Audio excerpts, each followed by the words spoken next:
Hey everybody, I'm the Curmudgeon. Welcome to my first card comparison guide video. I'm trying a new format to be able to give my thoughts and explanations on each card and address some of the common responses I've seen. I've gone through the new Throne of Eldraine set and picked out the cards I consider better or worse than past cards. So let's get started. So here's what we're going to be looking at. In the mana cost, usually lower is better. We're going to only look at cards of the same type, except for instant and sorcery. Those will be compared. And then in the text box, usually more abilities that are positive is better, and then higher stats. Then we'll have an arrow pointing to the recommended card, or an equal sign if they're the same. And just a reminder, you can always find a counterexample for every comparison. So anything I present is just a recommendation. Here you have Return to Nature with an additional ability. But you can have a card where your opponent uses it against you. Here again, you have a card with no abilities, but there's a special card that interacts with no abilities, so there's no such thing as absolute betterness in Magic. It's just really a guide based on the stats. Starting off with white, Garrison Griffin, 3-mana, 2/2 flying with this ability. Got this older card, Wild Griffin, that just has the flying, no ability. Here I got just some information about how long the card's been around, and then I'll have the newest image here so you can see the Oracle text, the latest. Another Griffin, Prize Griffin. This one's exactly the same as the card just printed in War of the Spark, Enforcer Griffin. Here we got Acclaimed Contender, 3-mana, 3/3. That enters the battlefield. You can look in the top 5 cards of your library, get a card. So it's better than these vanilla creatures. The same set, Knight of the Keep, lower toughness, no ability, and the Stroke and High card, higher cost, and no ability. And it is a human with Oracle text. So that Knight of the Keep has one more better than it. It's Knight of Pilgrim's Road, just has the Renown ability. And then there's the Contender from the other side. Next up, Ardenvale Paladin, 4-mana, 2/5 with an adamant ability. It's better than this Outrider, lower power, and it's just a vanilla creature. Silverflame Ritual, 4-mana, sorcery, put a +1 counter on your creatures. Adamant, gain vigilance. So this Inspiring Roar is the same except missing the adamant. It's an unbreakable formation. It costs less. It's an instant. So if you play this during your main phase, it's at sorcery speed. You're basically getting the full effect of Silverflame Ritual, counter, vigilance, and you get indestructible, and it costs less. And then beyond that, you have the option of playing it on your opponent's turn for just the indestructible. So this is recommended in most cases, because most of the time you're playing the sorcery during your main phase anyway.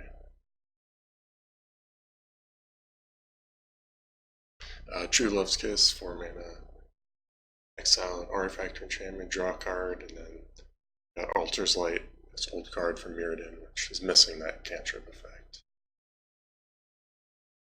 A Worthy Knight, 2-mana, 2/2, cast a Night spell. Get a 1/1 human.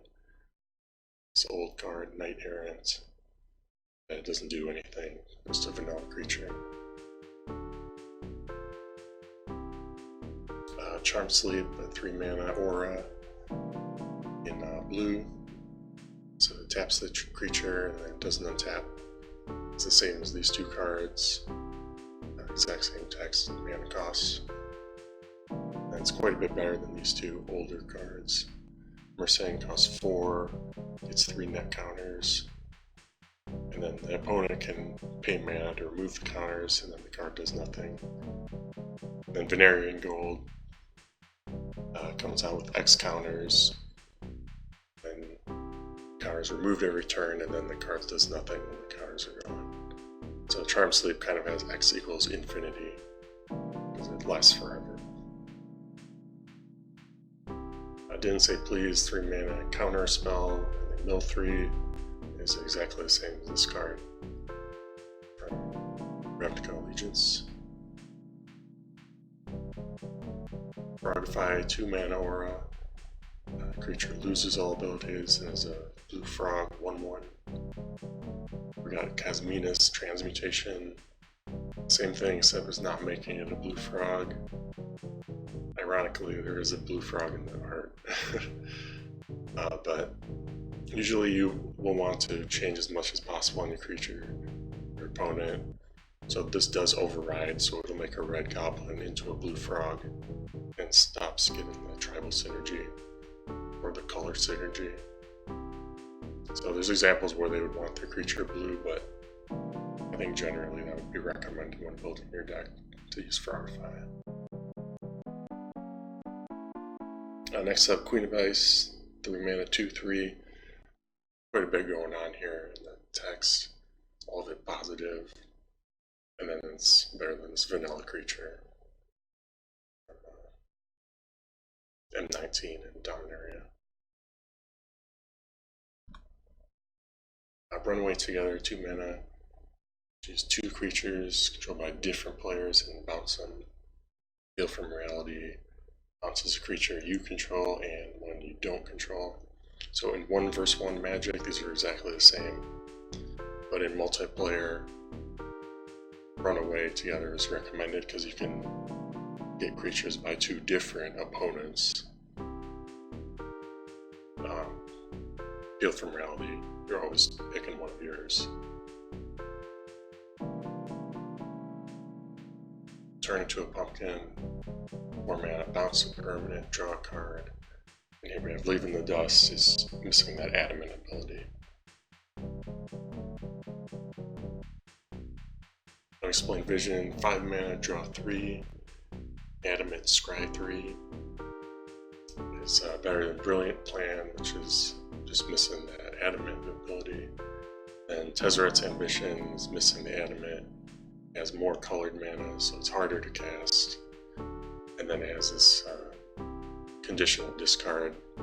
So if you're building your deck around discarding, then you may consider this card, but most of the time you'll want the Unexplained Vision if you're just trying to draw in your deck.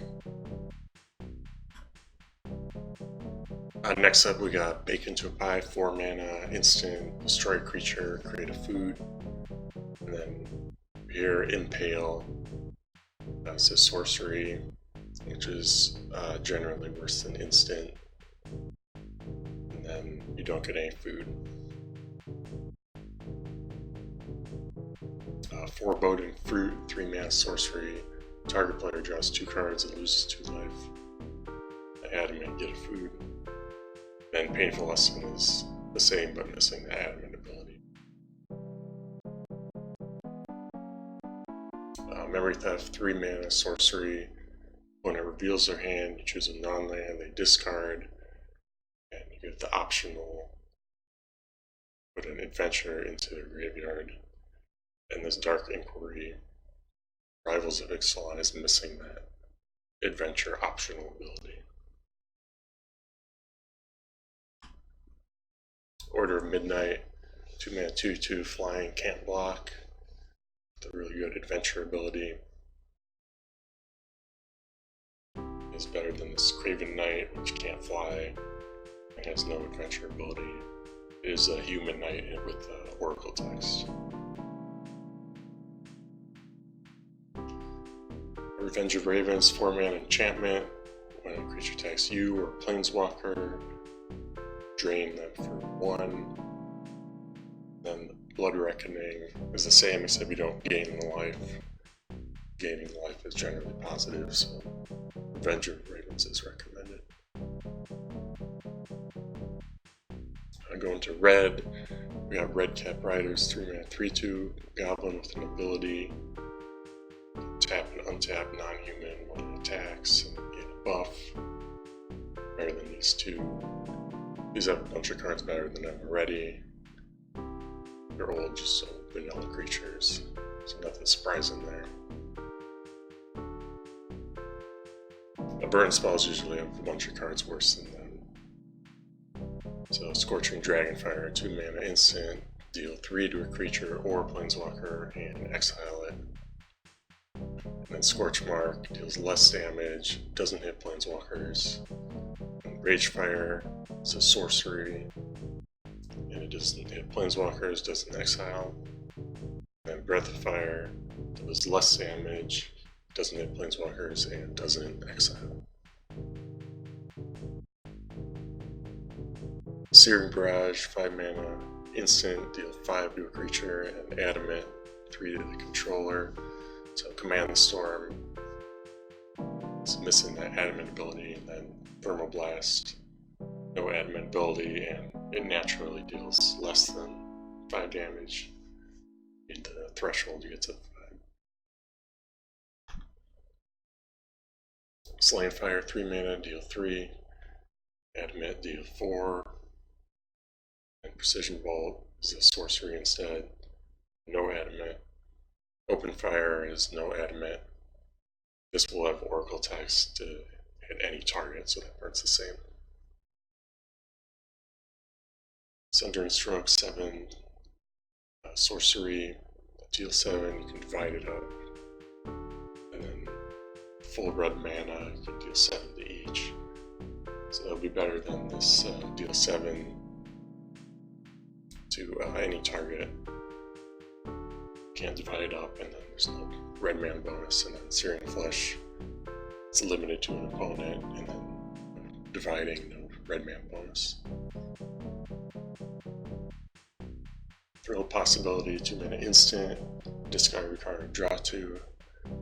So it's better than these two sorceries, the same text. This also has more colored mana, so it's harder to cast. Blow Your House Down, 3 mana sorcery, up to 3 creatures can't block this turn and destroy any walls. So Panic Attack is not destroying those walls. Generally you would want to destroy your opponent's creatures. Once Upon a Time, really good card, good enough to get banned. It's first spell, it's free, and look at top 5, put a creature or land in your hand. So Seek the Wilds is a sorcery instead. It's never free. You only look at 4. Outmuscle, 4 mana. Sorcery, put a +1 counter on your creature and have it fight. Good Adamant ability, make it indestructible. Then Hunt the Weak is just missing the Adamant ability. Rosethorn Acolyte, 3 mana 2/3. Taps for mana, got an adventure as well. And the Lifespring Druid is missing adventure and lower toughness. Wildwood Tracker, most 1 mana elves are better than Willow Elf. So it's just a vanilla creature. It's an old set. Here we have Arcane Signet, one of the best cards from Eldraine. It does only work in Commander or similar formats like Brawl. So this slide only applies to that. So these cards, these diamonds, 1 for each color. The 2 mana comes in taps for a color. You can't put them in your deck unless they match your commander's color identity anyway, so the Signet will be better. This isn't really taken into account if you want 1 of each in your deck. It's just comparing the power level. And then here again, both the Talisman Cycles, the friendly color and the enemy color.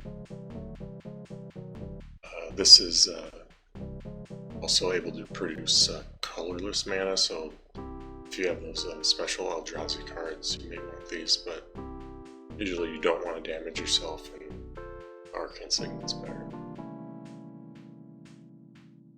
And we have a few more cycles. These cost 3. These make friendly colors. These make friendly color shards. So these can't go in your deck unless they match your commander's color identity anyway.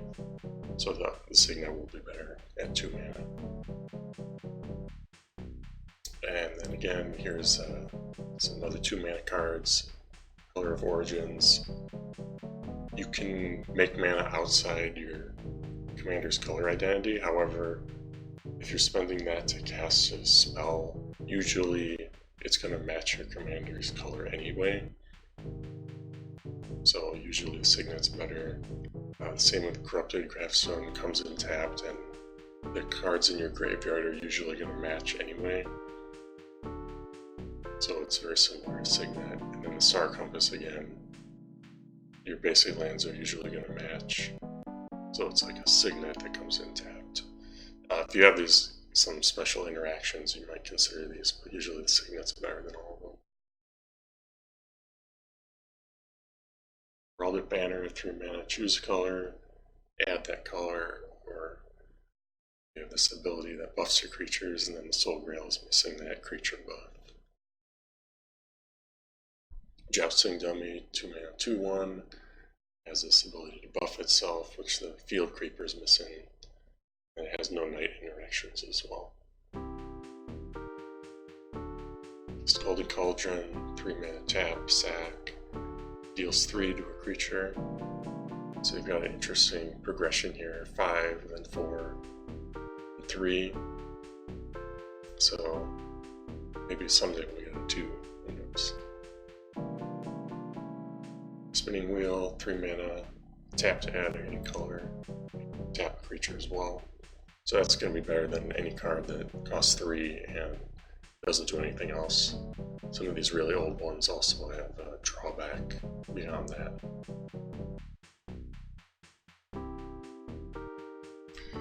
Fable Passage. This one sacks and get a basic land tapped or untapped if you've got 4 or more lands. So it's better than these classic cards that only get the land tapped.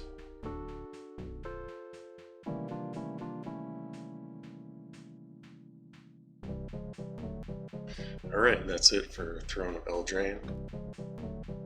I'm going to post the slides in the comments for you to download and take a look at. And let me know if you think I missed anything. I'll try to respond in the comments, or if you have any suggestions for future videos. Alright, I'll see you later. Goodbye.